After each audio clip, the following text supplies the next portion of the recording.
11월 19일 금요일입니다. 사사기 9장 1절로 6절 말씀. 여룻바알의 아들 아비멜렉이 세겜에 가서 그의 어머니의 형제에게 이르러 그들과 그의 외조부의 집에 온 가족에게 말하여 이르되 청하노니 너희는 세겜의 모든 사람들의 귀에 말하라. 여룻바알의 아들 70명이 다 너희를 다스림과 한 사람이 너희를 다스림이 어느 것이 너희에게 나으냐?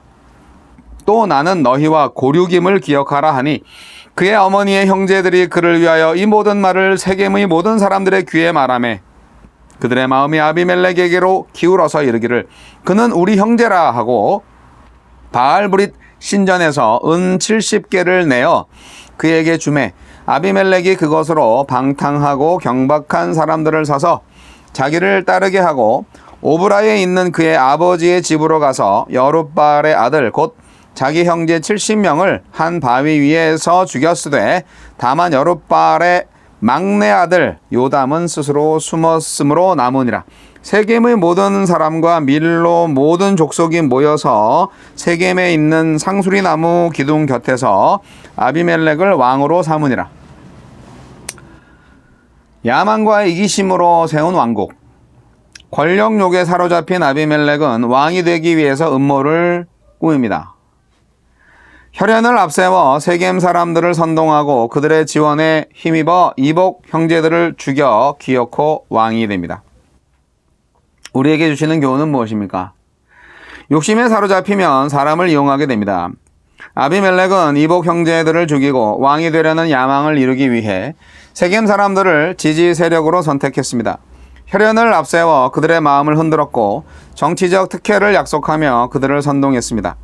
자기의 야망을 위한 일이면서 겉으로는 세겜 사람들을 위한 일인 양 포장했습니다. 내게 유리한 상황을 만들기 위해 내 욕심을 채우기 위해 사람들을 선동하거나 이간질하진 않았습니까? 이기심에 사로잡히면 악인에게 이용당하게 됩니다. 세겜 사람들은 아비멜렉이 자기들과 혈육이라는 이유로 그에게 동조했습니다.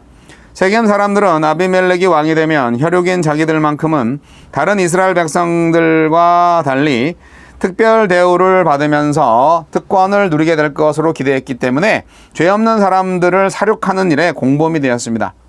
악은 이기심에 기생합니다. 모두 함께 복을 나누려는 마음에는 악이 발붙이지 못하는데 말이죠. 욕심에 사로잡히면 하느님도 외면하게 됩니다. 아비멜렉은 자기 권력욕을 채우기 위해서 우상을 숭배하는 데 바쳐진 돈을 정치자금으로 사용했습니다. 자기를 왕으로 만들어주기만 한다면 우상이라도 상관없다는 태도였습니다. 어쩌면 그는 이미 하나님을 버렸기 때문에 욕심의 종이 되었는지도 모릅니다. 탐심은 우상 숭배로 귀결됩니다. 성공을 쟁취하기 위해 하나님이 기뻐하시지 않는 길로 가고 있지는 않은지 돌아봅시다. 욕심과 이기심이 만든 성공은 비극의 서막입니다. 세겜 사람들은 혈육인 아비멜렉을 왕으로 삼았지만 폐륜을 저지른 불의한 왕이 그들을 지켜줄 리 없습니다. 아비멜렉은 세겜 사람들을 지지 기반으로 삼았지만 자기들의 이익을 위해 학살에 동조한 사람들이 끝까지 그를 지지할 리 만무합니다. 큰 추락이 모든 사람을 기다리고 있을 뿐입니다. 주여, 욕심과 이기심 때문에 악과 손잡지 않게 하소서. 자, 아비멜렉의 음모와 세겜 사람들의 동조, 그로 인하여서 형제들을 살육하고 아비멜렉이 왕이 되는 이야기가 오늘 말씀입니다. 참혹한 이야기입니다. 성경의 이스라엘의 역사가 이런 역사를 가지고 있구나. 아비멜렉은 왜 이렇게 생겨먹은 거죠? 아비멜렉이 누구냐? 기드온의 아들인데 그냥 아들이 아니고 첩의 아들이죠. 근데 기드온의 부인이 많았잖아요. 기드온이 생전에 여러 아내와 첩을 두었어요. 그래서 세겜 출신 첩에게서 난 아들이 바로 아비멜렉입니다. 근데 이 아비멜렉이 기드온이 죽은 다음에 권력을 잡으려고 아주 그냥 미친 거예요. 권력을 어떻게든 잡으려고. 이제 뭐 자기가 뭐 서자인데 할 수가 없잖아요. 그러니까 뭐 반란을 일으킬 수밖에 없는 거죠. 권력에 눈이 먼 사람, 네, 권력욕을 이기지 못한 사람. 아비멜렉은 자기가 이스라엘의 왕이 되기 위해서 교묘한 말로 자기 외가 쪽의 사람들인 세겜 사람들을 포섭했습니다. 그리고 깡패들을 돈으로 매수했죠. 그것도 우상숭배했던 바알브릿 신전에서 70냥, 네, 그렇게. 그리고 죽인 사람이 또 70명이잖아요. 자기 형제들.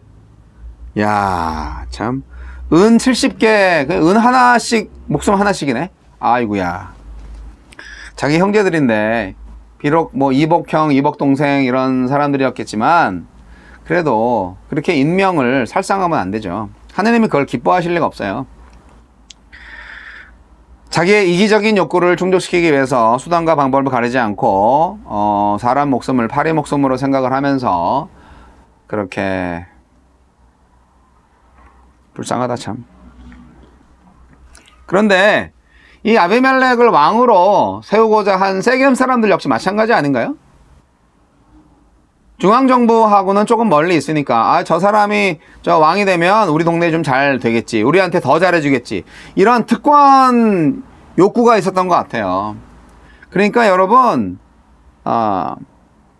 민족과 국가가 모든 사람들이 다 공평하게 평등하게 그리고 다 잘 살게, 뭐 좀 힘들고 어려우면 그 어려움까지도 나누어서 함께 누릴 수 있는 그런 공동체 의식이 있어야 되는데, 어차피 세겜 사람들은 이방 민족이었다고 볼 수 있죠. 그렇기 때문에 이스라엘의 어떤 민족 공동체 의식도 없었을 것이고, 그러니까 이제 기드온이 이방 여인과 결혼한 것도 문제고, 또 세겜에 있으니까 글쎄요, 그의 어머니가 세겜에서 살았던 것 같아요. 그러면 결국 아버지의 신앙 인격을 배울 수 있는 기회가 거의 없었던 거죠. 보통 자녀 교육은 어머니가 하잖아요. 결국 성장기에 충분한 인간 교육이나 신앙 교육을 받지 못했고, 또 부도덕한 우상숭배가 극심했던 세겜 땅에서 살았으니까 이 아비멜렉은 여러 가지 면에서 인격적인 결함을 가지고 있었을 것입니다. 그래서 자녀 교육이 참 중요하다라는 생각을 다시 하게 되죠. 네. 아비멜렉의 이 개인적인 욕심은 이스라엘에 큰 비극을 가지고 왔습니다. 그런데 그 비극이 결국 자기한테도 해당되는 거예요. 앞으로 쭉 나오겠지만 자기만 죽으면 그래도 나은데 많은 사람들을 죽였어요. 그리고 이게 이 사사기 안에서 이 이스라엘 전체적으로 볼 때 이제까지는 외부의 압력과 침략을 받아서 이스라엘이 되게 위기가 있었지만, 이 앞으로는 이 내부에 이스라엘 지파 간에 하나가 되지 않는 내부적인 분열의 요인들이 아주 커지고 있다 하는 것을 볼 수가 있죠. 이게 아주 큰 문제가 되는 거죠. 여러분, 아비멜렉은 결국 뭐 압살롬의 선배격이네요. 네, 압살롬도 자기 아버지 반역을 해서 아버지를 죽이려고 했잖아요. 압살롬도 자기 형제들 막 죽이고, 좀 똑같은 것 같아요. 예. 아비멜렉이 선배구나. 압살롬은 교묘한 방법으로 백성들의 마음을 자기 아버지 다윗한테서 떠나게 했어요. 그래서 백성들의 마음을 도적질했다고 사무엘하 15장 6절에는 나오고 있죠. 자기 형이자 다윗의 장남인 암논도 살해한 그런 사람입니다. 압살롬. 그러니까 이게 어느 시대나 이게 참 우리 아들들을 좀 공평하게 사랑할 수 없나? 그리고 전체 그 공의가 있어야 돼요. 공의가, 원칙과 이 규율 이런 것들이 공동의 의를 만들어 가기 위해서 필요한 것을 충분히 알려줘야 되는데, 왜 우리 교단이 막 분열되고 막 교파가 분열되고 막 지역주의가 막 그렇게 팽배하고 지역 이기주의 때문에 국가 발전이 늦어지고, 왜 그러겠어요? 우리 전체가 어떻게 하면 발전할 수 있을까를 잘 생각을 못 하는 거죠. 아니, 왜 그쪽에는 그만큼 주고 우린 이만큼 안 줘요? 다 그런 식이죠. 그걸 이용하는 거예요. 이 권력에 이제 목숨 건 사람들, 권력 욕에 빠진 사람들은 내가 권력을 잡으면 여러분한테는 다른 지역보다 훨씬 더 큰 혜택을 드릴 거예요 라고 하면서 그 지역 사람들의 마음을 쏙 빼가는 거죠. 그것에 편승하는 사람들이 그 사람 말을 듣겠죠. 그 사람한테 표를 주겠죠. 근데 그 말을 모든 지역 사람들한테 다 해보세요. 나중에 권력을 잡고 나서 속은 거를 알게 되겠죠. 다 똑같이 주거나 다 똑같이 안 주니까. 아비멜렉도 그렇지 않나요? 뭐 나중에 나오지만 3년 정도 이렇게 통치를 하면서 그 결과가 만족스럽지 않았던 것 같아요. 결국 다른 또 반란자가 나타나고 세겜 사람들이 아비멜렉 배신합니다. 여하튼 그건 뭐 내일이나 모레나 말씀드릴 거고요. 오늘 말씀 가운데에서 아비멜렉의 죄를 생각할 때 이것은 결국 하나님을 믿지 않는 범죄다 생각을 합니다. 여러분,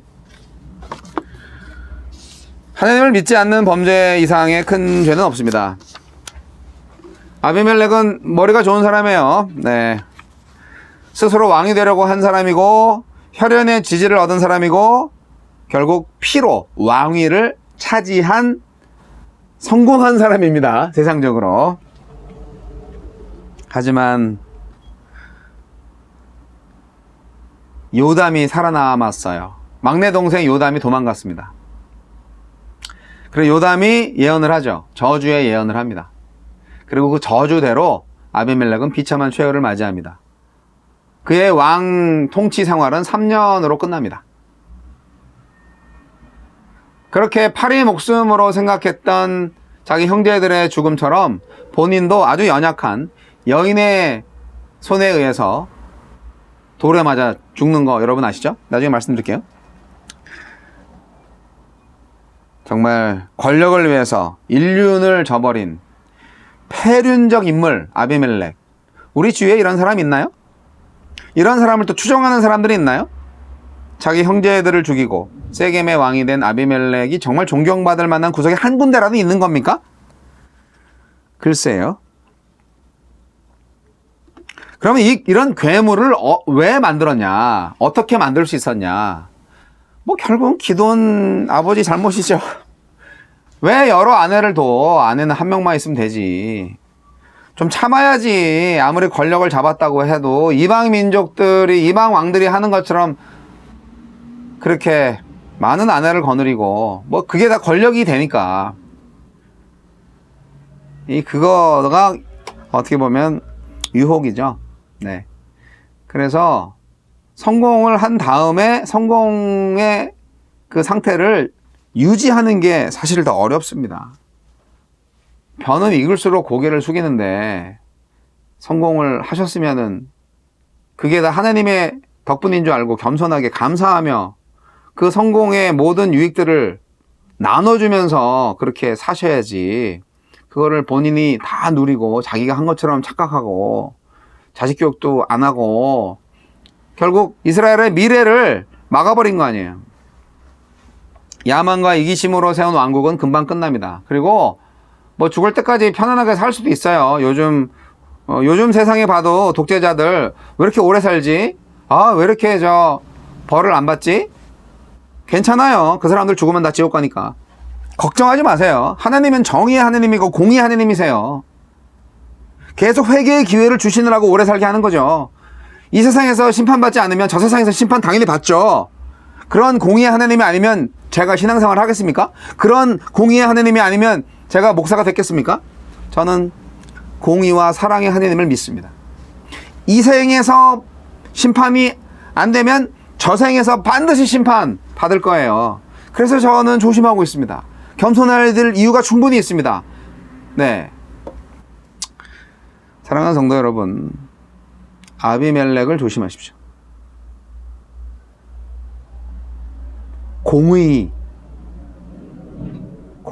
공의와 사랑의 그 마음, 우리 모든 그리스도인들이 가져야 할 마음이고, 이것이 바로 하느님의 마음입니다. 하느님 나라 백성들은 자기 집단, 자기 동네, 자기 가족만 생각하고 그거에 대한 특권 의식을 쫓는 그런 야가 빠진 생각, 꼼수 이런 거 다 집어치고, 내가 희생이 되더라도 당신이 행복하면 좋겠소. 그런 이웃사랑의 마음, 우리 모두가 살 수 있는 민주적 공동체 의식, 그것을 통하여서 하나님의 나라를 만들어 가셔야 합니다. 그죠?